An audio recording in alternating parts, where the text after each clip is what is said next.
performance following the game. I count all my shots, makes and misses, so I felt good going in, start the game, made my first 3 shots, and I got a couple layups that got me going. So I was patient tonight, played a little point guard there in the fourth quarter to kind of settle us down a bit, and I was able to get some good shots for myself and my teammates. I don't think there's ever been anybody as skilled at his size in the history of the league, so he just does whatever he wants. 92% from the field, 7 assists, 5 rebounds. Stephen A., is that the best player in the game right now? Yes, it is. It's something that I've repeatedly alluded to. I've called him the #2 player in the world. I know everybody's on Giannis's tip right now because he appears to be, and it probably is the most dominant. I mean, gaining 57 pounds of muscle since he first came into the league, just moving people out of the way, got the mean streak in him, will dunk on anybody. Shaq came on my radio show after Super Bowl week and called them the closest thing to me since me. That's what Shaq said about himself. He said, I never wanted to give up the Superman, tag before, but for this dude, meaning the Greek freak, I will. Fine, no problem. But that don't make him the best player in the game. Last time I checked, KD played some defense too. And offensively, as far as I'm concerned, I'm going to say this, I'm going to put this out on a limb. Giannis ain't in KD's class offensively.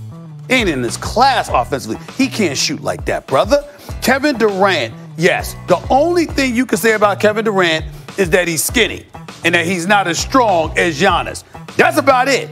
There is nothing offensively that he can't do to put the ball in hole. He's a career 27-point-per-game scorer. Kevin Durant does that in his sleep. Kevin Durant, the biggest person that stops Kevin Durant is Kevin Durant. There is no human being that steps on the basketball court that neutralizes, nullifies, and flat-out stops Kevin Durant. It does not happen. It's only Kevin Durant that does that because religiously, he's deferential. He doesn't mind deferring to Steph Curry, Klay Thompson, or anybody else. Playing the right way, being very judicious in his shot selection, et cetera, et cetera. That's what Kevin Durant does. So because that's his style, that's the way he goes about doing it, he doesn't average 35. But is anybody going to sit up here and tell me that Kevin Durant can't average 35 or 36 a game? Anytime he wants. And I'm talking about on anything, nothing less than 49 to 50% shooting. That's Kevin Durant. He can do that anytime he wants. He just elects not to because he doesn't mind being deferential. And that's been the reason people question him. He ain't a skill set. The brother's all world. Sure, he could do that. The question is, could he do it for a winning team? Could he do it in a winning effort? You're making the mistake a lot of ballers make, and you played college basketball, Division II. You had a scholarship. It's a mistake that people make about athletes frequently that I notice. Not a huge one, but it's relevant here. You see a guy's skill set and everything he can do, and you say, that's the most well-rounded. Where's the weakness? He's almost 7 feet tall. He can defend. You can switch. You can put him on different guys, and he can guard various positions. He can shoot from the outside. He can put the ball on the floor. He's a good passer. He's a willing passer. He always makes the right basketball play. He can take it to the hole. Where's the weakness? And you mistake that for being the best because he has the most tools in the toolbox. That doesn't make you the best. There were lots of more well-rounded players than Shaquille O'Neal when Shaq was in his prime, but he was the best player in the league. He did not have the most well-rounded skill set, but the things he could do were just unstoppable. In every sport, you can find players like this. Not the most well-rounded, not the one with no weakness, nevertheless the best player in the league. Before Michael Jordan could shoot from the outside, he was way better than everyone in the NBA. Way better before he could shoot from the outside. Kevin Durant is the most well-rounded, yes, but one of the reasons you criticized him, as you did, and many did, for joining the Warriors, is that, I know this is not what reverse engineering means, but let me appropriate the phrase, he was trying to reverse engineer his greatness. Aha, if you need to win championships and then you're considered great, I'll go to a team where if you add me, not just KD, you could have added Paul George or Kawhi Leonard, they'd be unstoppable. But if you add me, there's no way we can't win. And since I'm going to be the primary scorer on a team of scorers, I'll wind up as the finals MVP, which is what happened. But the same reason you criticized him is the reason he doesn't get the full credit for winning championships. Well, let me help you out on a couple of points. First of all, when you bring up Kevin Durant, can he be on a winning team? When has he been on a losing team? No. They weren't Can he average 35 on a winning team? Yeah, but what I'm saying to you is that you don't know what he can't do because all you know is what he can do. Kevin Durant has never been on a losing team.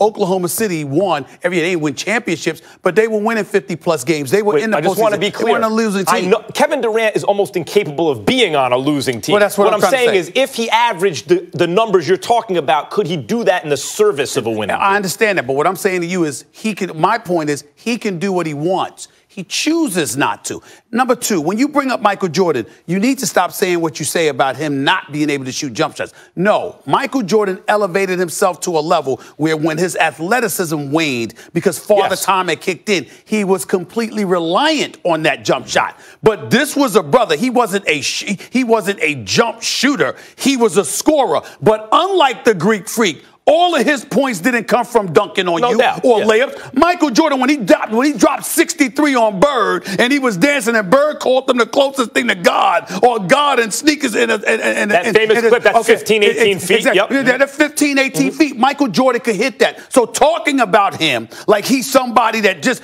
he had a jump shot later on. No. Michael Jordan could eat you. He had a three-point shot later on. He could eat you alive. Of course. So the point is, Giannis can't do that. KD can. Hold on. KD can. Max, you've laid out why you think KD is not the best player in the NBA. You've laid out the analysis of what it takes to be the best player in the NBA. So who is the best player in the NBA? This is the interesting point right now. It's sort of the title's vacant.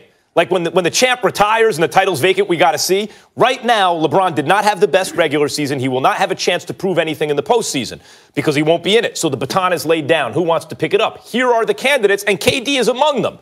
Although it's harder for him to prove because he's on a team where he will it's always one-on-one with KD because you can't leave Clay and Steph open. So he's put himself in a situation where he'll get a lot of press, but he's made it harder for him to prove that he's the best player in the league. James Harden.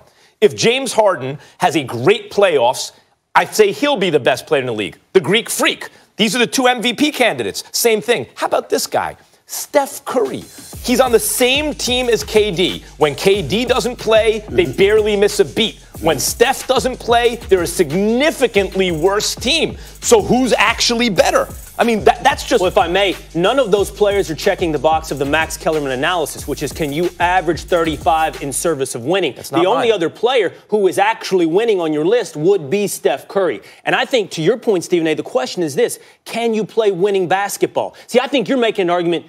KD can do what you do, James. He can do what you do, Giannis. Can you do what KD has done? Hold on. Which is become part of a winning team. That's a mischaracterization of what I'm saying. Maybe you misunderstand.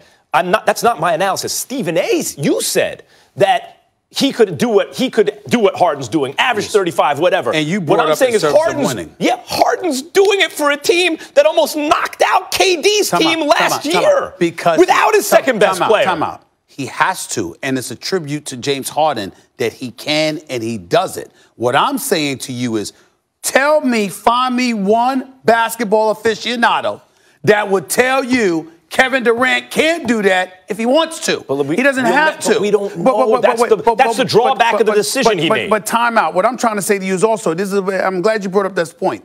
Because one of the things that I think you're missing, Max, is that there was one of the reasons James Harden is gone wasn't just, and we all realize it was a mistake. I think that Sam Presti, and I should have put it on Sam Presti, let me apologize for that. It's ownership. They didn't want to come up with the additional $4 million to get literally $4 million, not $4 million per year. Hindsight, $4 million in hindsight, that for may have James been a Harden. mistake. For James Harden, which is ridiculous. But one of the positions, if you talk to Oklahoma City, which I have, one of the positions that they take is this. James Harden knew what kind of player he could be. He wanted to be that guy. So it wasn't just about paying him the money. It was Russ's team. That was very, very clear to us. We were making sure everybody understood we had to make a choice because when you had Russ and KD and James Harden, you had to make a decision. And I'm saying to you, Kevin Durant doesn't put you in a position where you have to make a decision. It don't matter where you put him. He works. Okay, and check this out. To answer the question, the best player in the NBA at this moment is the Greek Freak. He's the number one player. Can't shoot, and he's still the best player. I love Giannis, but he has yet to become that winning player. But let's move forward. I'm not sure we're leaving. So far. I think when we talk about winning, we mean winning it all. I'm not sure we're leaving KD behind just yet because last night the Lakers lost to the Utah Jazz without LeBron, who sat out due to rest. The superstar talent filled with superstar talent, especially players like this summer, Durant, Kawhi Leonard, Kyrie Irving. If they choose to use their player options and opt out of their current deals, they could be joining a big-time free agent class, big-time targets for the Lakers and LeBron. I'm going to go with you, Stephen A, on this. Who should LeBron focus on among all those players recruiting to L.A. this offseason? Kevin Durant. I don't think he's going to get him. But if I'm LeBron James and I had to pick anybody out there, Clay, Kawhi, Kemba, Kyrie, it don't matter. The number one person you want is KD.